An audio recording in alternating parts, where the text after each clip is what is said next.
Now, the first step to make an avoidant anxious is to make sure you take away your attention from them.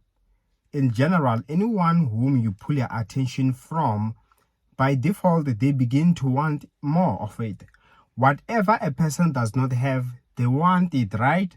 Even as with an avoidant, the fact that they want to get in a relationship with you, it means they could feel that they needed something that was missing from them.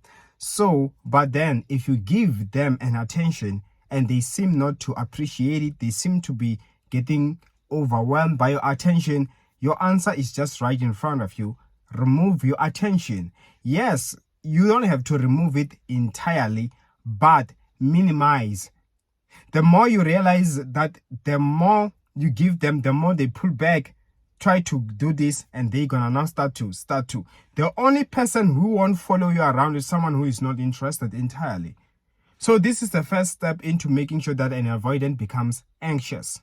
Secondly, make it a point that you do learn their patterns. For instance, if you can check that maybe when you send them a good morning text, maybe they don't bother to open it the entire day, then you just know that, okay, from now on, let me not bother to say good morning, because to them it does not mean anything.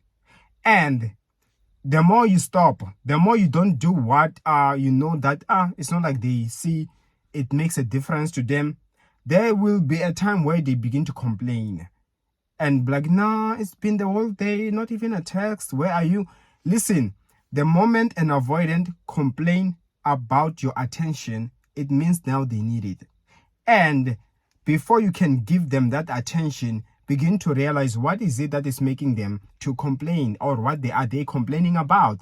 If it is you not being able to text them the whole day no more, then you know that, okay, it means this person, a day without me talking to them makes them to wonder, then you got their weakness. Okay, so now you have to keep that pace.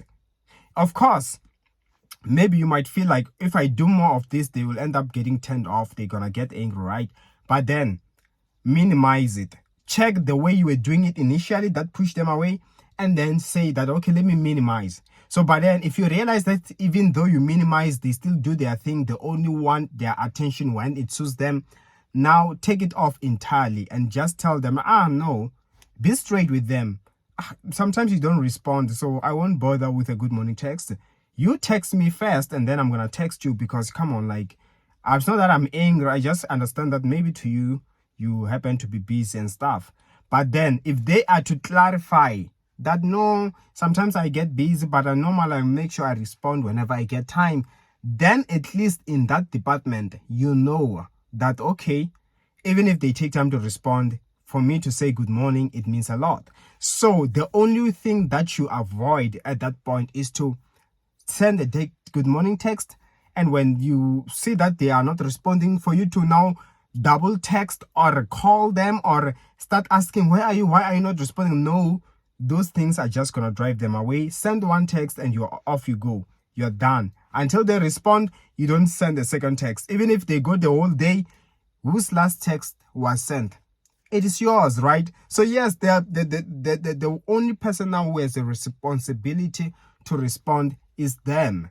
So in that case, listen, an avoidant will happen to find themselves anxious and chasing you without realizing. That is how you get back their attention. And then now I think it's the next thing is this.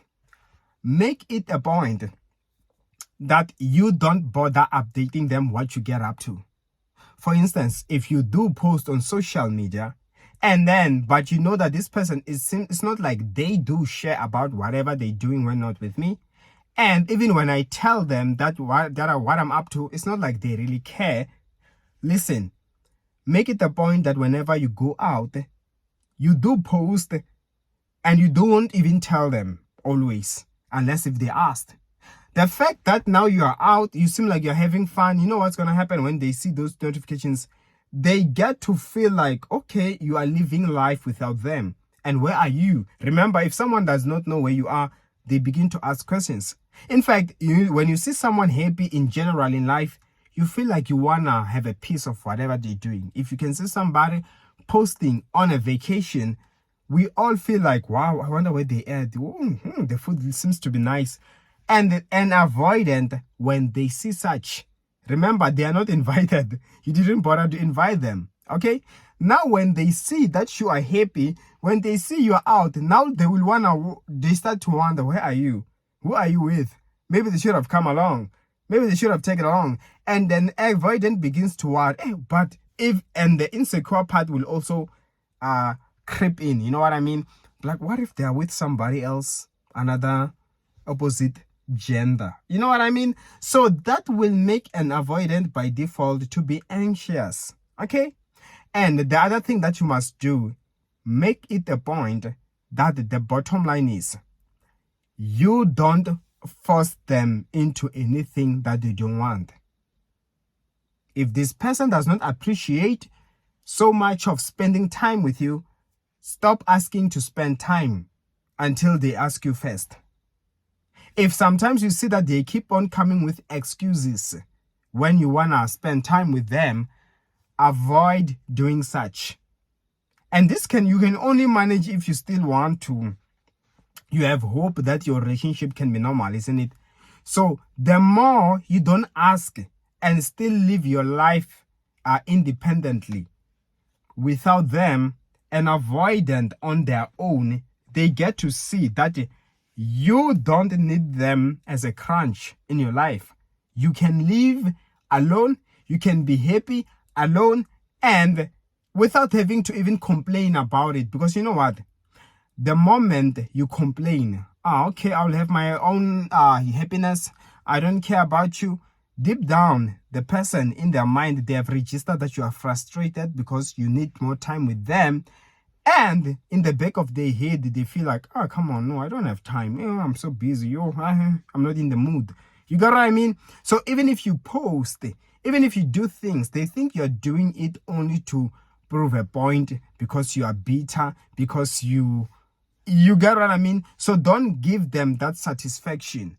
And in return, what will happen in the mind of an avoidant is they begin to feel alone. They begin to feel like nobody cares. They begin to feel like, you know what I mean? And then what happens is they will have either two options: to stay like that or to do something about it. And you know what it means when an avoidant person do something about it? Is when they begin to chase. They begin to be like, you know what? I'm going out tomorrow. I'm bored. I want to spend time with my partner.